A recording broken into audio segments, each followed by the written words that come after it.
Watch this.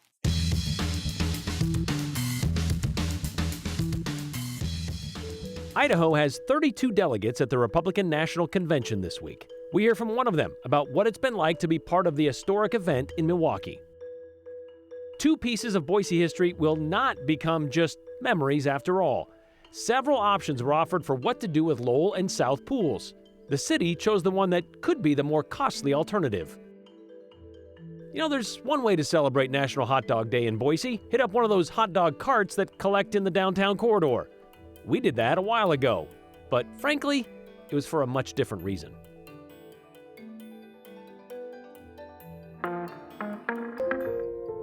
Prior to 1953, the city of Boise had just one pool for its approximately 35,000 residents. It opened in 1892, but it gradually became too small to serve the growing city. It was also too far for some, as the city continued to expand west. They saw this before it became a problem. For 20 years, citizens and civic organizations campaigned for a city-owned and operated public swimming pool. There was a push by the administration at the time to pass a bond in the city to be able to update the natatorium and then build 2 new pools. In 1952, it was put on the ballot. Should the city of Boise spend $200,000 to modernize the natatorium and build 2 new public swimming pools? The voters said yes. The bond passed. The funding was put in place.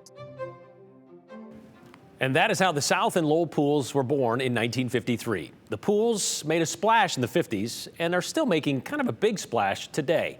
Both above-ground Bentz pools, named for the designer Wesley Bentz, were recognized in the National Register of Historic Places. They have identical entrances with the bathrooms, the locker rooms, and check-in desk located beneath the pool deck. But both pools have been high and dry since closing in 2020 because of the pandemic. They're still closed today, and the future has been murky since then, after the city conducted an outreach study in the spring of 2022. Both pools have numerous plumbing and electrical code issues, and neither is ADA compliant. I mean, with those with physical disabilities, they can get into the locker room, sure, but their only way to get to the pool is a set of stairs, which is what brings us to today. Hunter Funk, after wading through the options and obviously the meeting that was held last night with City Council, you learned the city plans to move forward with one of those pools, but not so much with the other. How's that going to work out? Yeah, Brian, you named it. Yes, it's come after a lot of community feedback and input. Boise City Council agreed to move forward on the plans for the Lowell and South pools. Now, for the Lowell pool, the city plans to dive into renovating the site and bring the pool up to modern safety and accessibility standards. As for the South pool, it's going to be a different outcome. The city plans to build a new pool at Whitney Elementary School, nearly 1 mile from the current South pool. It'll be in partnership with Boise School District. Now, as for the current South Pool building, the Boise mayor says the community will play an important role in deciding what to do with it.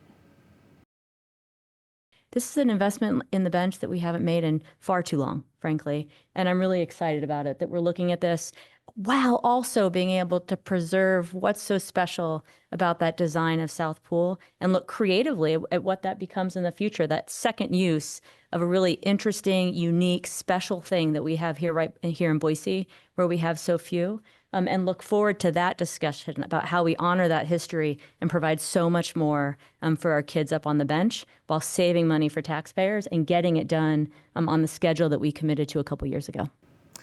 As for what comes next, it's the planning process. This includes finalizing pool designs and cost estimates, which will be a part of the city's 2025 budget. No timeline for construction has been set yet, though, and the chance for public input on what happens with the existing pool, the South Pool facility. Now, those elements and the location of the new pool will be announced at a later date. Okay, so the South Pool is basically, well, technical for all intents and purposes, is going away, moving a mile away. But I guess people could throw some ideas out there, like, it'd be a cool museum, I think. Yeah. Like you could turn it into, because it is an historic building. Yeah. It'd be kind of a cool way to look at it. I think that's a great way to look at it. I mean, you could fill the pool if you're so called to do so and turn it into an event space. Who knows? There's all those options. So they're still taking those options and ideas. And so do they have any idea when they're going to make these decisions? They haven't yet set a date, but be prepared. Obviously, we'll keep you informed and let you know when it's going to happen. All right. Thanks, Hunter. Good to know. Great update. All right.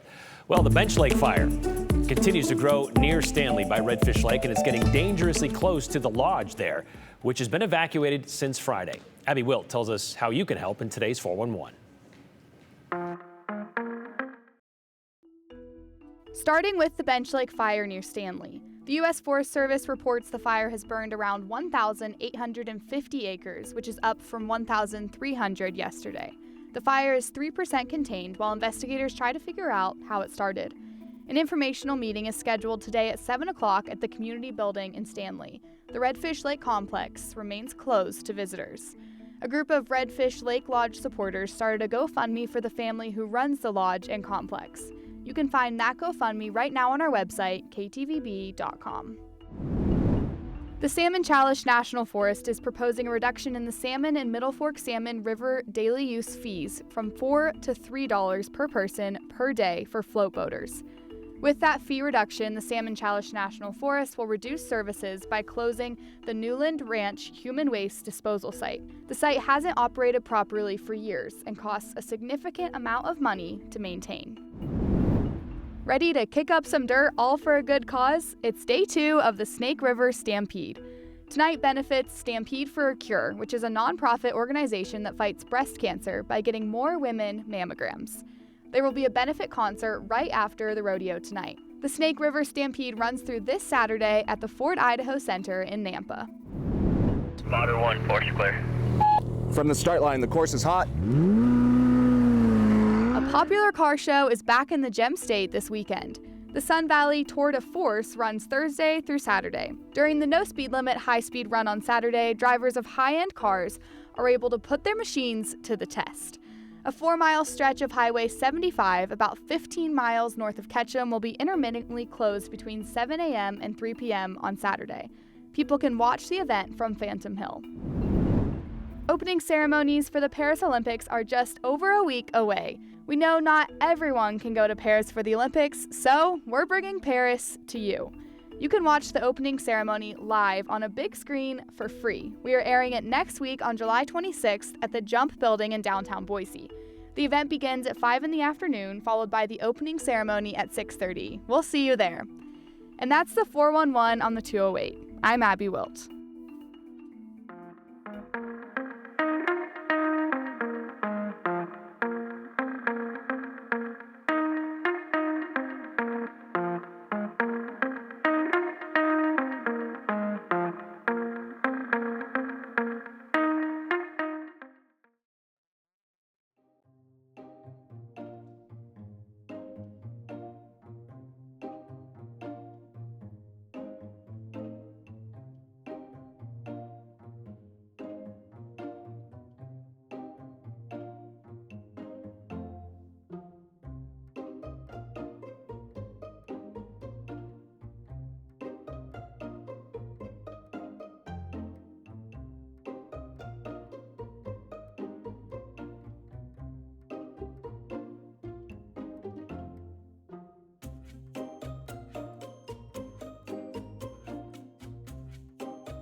mix of that sunshine with the clouds moving at times. Just a beautiful, beautiful view. And that's some of the bright side, no pun intended, of what we can have with the wildfire smoke in the area, that we get really brilliant sunsets. And so thankfully, for now, the air quality is good across the area. We're in that moderate category today. So if you're especially sensitive to it, you may be feeling it a little bit more so, but certainly not as bad as what we can see when the wildfire smoke gets really thick across the area. So we are still tracking some similar elements to our weather story. We have very hot temperatures that seem to be just stuck in place. We have that wildfire smoke that I mentioned. At times, it is decreasing the air quality, though a couple spots making it back up into the green this afternoon. And you can see we are tracking also some dry thunderstorm chances. The main risk with these today are gusty winds and lightning, and we have both of those happening, and you can see that on the radar, that some of that lightning flashing quite a bit in areas in the southern Magic Valley, but some of those storms now starting to take a little bit more of a turn to the east. And so you can see leaving the Twin Falls area pretty soon. And some of that activity has actually moved into the mountains, some part of the Central Mountains, a little bit north of Sun Valley, but we're seeing some new storm development just to the south. So when we look at the Central Mountains, just know that the activity is going to remain for a part of this evening and could stick around a little bit more so into the early morning hours as well. But this is what it looks like in Sun Valley. You can see we started off with clear skies and the clouds were increasing, and it looks to be a little bit more stormy over there at the moment. And again, some of that new storm activity looks to be to the south of the area as of right now. But when we talk about the storms, I mentioned that some of them could continue for parts of the Central Mountains, so we'll continue to watch that until later tonight. And you can see it could be a couple rounds of those as well. And then we have additional chances as we look to tomorrow afternoon and evening for parts of the Magic Valley. Now, these chances aren't especially high, but they're there. And likely some showers where you won't see that moisture making it all the way to the ground, maybe an isolated thunderstorm or two. Over in Boise, we have hit 100 degrees again for the high temperatures. You can see other valley spots following suit, and warmer again in the Magic Valley, close to 95 over in Jerome.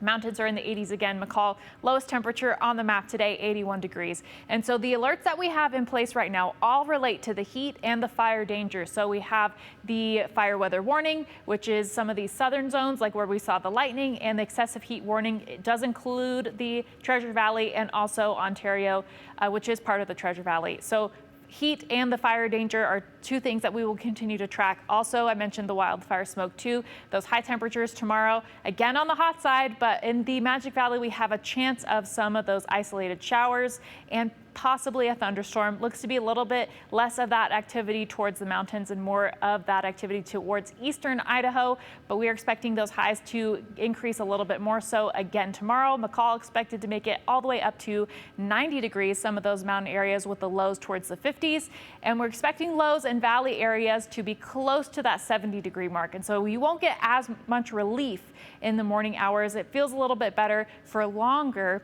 when we have those lows closer to the 60s. But you can see all the way through your 7-day forecast, we've got very hot temperatures that will be sticking around. So please be kind to yourself and don't push it too much, because the heat can have a cumulative effect. So please stay safe during this very hot 7-day forecast. You know, in normal presidential election years, Idaho's 32 delegates to the Republican National Convention would have been chosen at this year's party convention. But timing of the national convention and Idaho's primary meant those decisions came down to a smaller, more selective executive group of Idaho's GOP. Just another example of how this has been anything but a normal year for presidential politics. The Republican National Convention kicking off Monday in Milwaukee, Wisconsin, with those 32 Idaho delegates nominating former President Donald Trump as their chosen candidate. Aspen Shumpert spoke with Ada County Commissioner Rod Beck, who is one of those 32 filing daily into the Fiserv Forum. Day 3 of the Republican National Convention continues. Ada County Commissioner Rod Beck is there, looking forward to hearing J.D. Vance speak. Everybody is feeling as patriotic and as positive as you can imagine. Beck was also Idaho's state chairman of Trump's campaign in 2016. I've been excited about J.D. for quite some time. He has a remarkable background. As Trump walked in, the Idaho delegates were sat right underneath Trump. As Trump walked into the convention, Idaho delegates sat beneath him. The delegates cheered "Idaho loves Trump." and Trump responded potatoes back to them.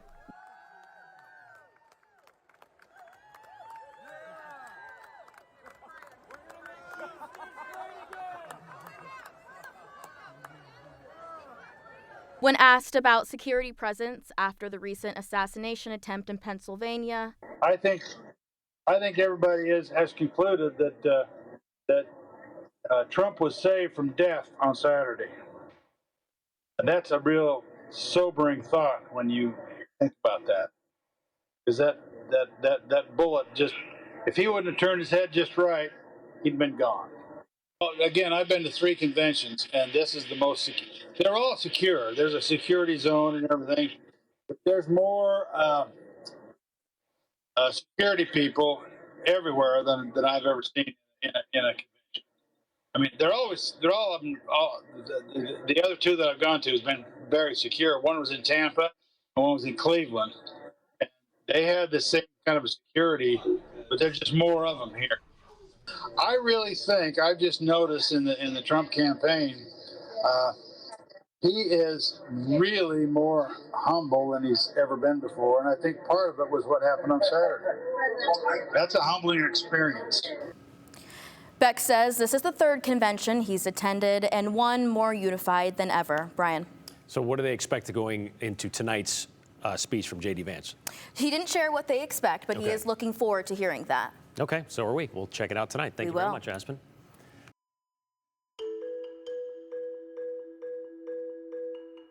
What goes hand in hand with hot dogs?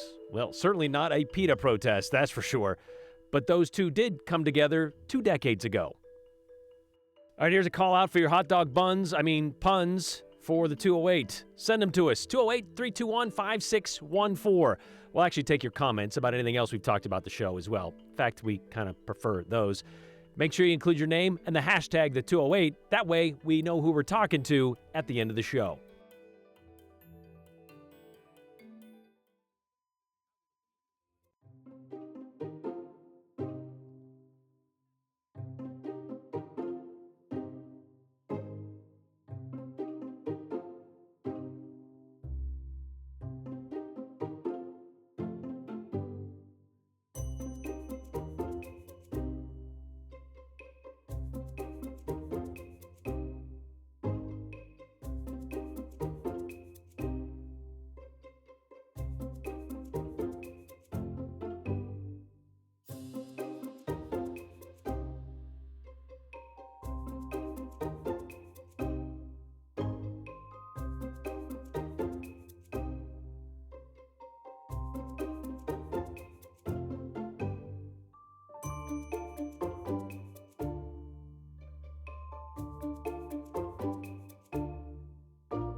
You know, some days you're the windshield and some days you're the bug. And today was one of those days where we're just kind of smeared across the glass. No news may be good news, but it makes it tough to fill a half-hour show, which is why one of these days, or usually these days, is a good day to take a look at what made it into the news 100 years ago today. Back then, a little more than 400,000 people lived in the Gem State, and about 5,000 of them lived in Payette. And nearly all of those people, at some point, got their name in the paper. The Payette Enterprise for July 17th, 1924, a day when it was discovered the Ku Klux Klan was still in our midst. They were revealed when minions of the law, that'd be Payette police officers, heard an overhead explosion, followed by a burning of a cross from the top of Klan Hill. Yeah, Klan Hill existed because, well, Payette was host to the Klan Conclave the month before, and apparently members were still sticking around. Meanwhile, the mascot of the University of Idaho football team has been missing for a week. 30 years before Joe Vandal, well, there was Empire, a Great Dane, well known and liked by many fans across the Northwest. He must have wandered off the Patch Place days ago.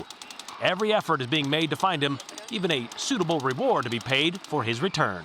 Poor Eddie Parsons is up on crutches after badly spraining his ankle while playfully scuffling with a fellow canner at the factory, but that didn't seem to stop the peas from being packed completely. Meanwhile, Bert Moss bragged about how long it took him to drive his Buick from Portland to Payette. Said he ate breakfast in Portland and then supper in Payette 16 hours and 10 minutes later. And finally, modern maids aren't willing to take chances. When a large class of college girls were asked what it would take to marry a man, none volunteered for less than $3,000 a year. Apparently, learning the value of a dollar changed their opinion in the value of a partner. Okay, so we're not sure if they found Empire, the Great Dane mascot of the Vandal football team, but we do know while the Vandal moniker was first made known in 1917 by a writer for the school paper 7 years prior, it was adopted as the nickname for all teams in 1921. So the Vandal was there. However, they just stuck with the Great Dane, I guess, for a few years, because the mascot of Joe Vandal, well, that didn't come about until 1956, when Bill Curry came onto the sideline clad in a homemade mask. At least there's no threat of the current edition of the Vandal mascot running off, I guess, maybe, I don't know. Okay, so that was 100 years ago. How about 20 years ago? July 17th is National Hot Dog Day, and instead of getting into a debate of whether or not a hot dog is a sandwich or not, we thought we'd revisit an old debate from 2004. That summer, PETA decided to do a public demonstration, some very public PDA, mind you, to illustrate how vegans made better lovers. And while no wieners were harmed during this display, some were certainly seen, just not the kind that would get us fined by the FCC. Regular hot dog? MB's Gourmet Hot Dogs has been on one of Boise's busiest blocks for years. I love it. My business is good. With owner Mike Bailey serving up the daily special. What's my special? Anything with meat. Today, however, Mike had a little competition for the corner crowd. PETA. A noontime demonstration by the People for the Ethical Treatment of Animals, where anything with meat was far from the menu. But a makeout session on an air mattress was the order of the day. We were hoping that people recognize that vegetarians make better lovers, and that if they want to jumpstart their sex life, the best thing they can do is go vegetarian. And the way they went about it wasn't necessarily illegal. Well, she wants, of course, to keep the entrances to her store clear. Right. But regarded as an expression of their First Amendment rights. They were making a political statement. Whether it's in poor taste or not is a decision individuals make. Between walkers, gawkers, and all-out avoiders, the passionate pairing of PETA members Ravi and Bethany certainly got some attention. Jesus Christ is your savior! But across the street, Mike may have made out better. I think the only person out here that benefited from it was me. I mean, I made money because of it. Like sauteed onions on your hot dog. I've had a lot of people that were over there that come over here to get a hot dog to go back over and eat it in front of them. And what was supposed to last an hour was over in a matter of 30 minutes, which means vegetarians may make better lovers. Yes, ma'am. They just don't seem to last as long. They don't, if they're done already. Brian Holmes. One PETA Critter Dog Special. Idaho's News Channel 7.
It has been a day. Can't show the messages on the monitor today. Having technical difficulties right now, so I'm just going to read them as they came in to my phone today. So let's start with this one, which is an interesting take. I don't know who sent this in. They wouldn't share their name, but it says, our family and I would like to know why the 208 with Brian Holmes chooses to focus on racism and Marxism. Our family watches this show, and Brian needs to shut his progressive mouth and retire. Still a few years away from that. But I guess what you're talking about is the racism when we go back in history and look at some of those things that were brought out both in the papers and in actual pictures across the state of Idaho. The Ku Klux Klan they had some bearing here, both in Nampa and in Payette, we saw in the article. So it's something we look at and just kind of examine and say, this is where we came from, this is what we dealt with, this is what it was. So it's truth. Sometimes you got to hold that mirror up to yourself and go, oh, I see now. I see where it is. Let's see. Please tell me why they don't call that hill Klan Hill anymore, asked Scott. Well, you could probably figure out why they don't. I'm not exactly sure where it was, didn't say where it was, but it existed at some point. And then finally, this one from an old Chicago girl. No ketchup on hot dogs. You're all making me shudder.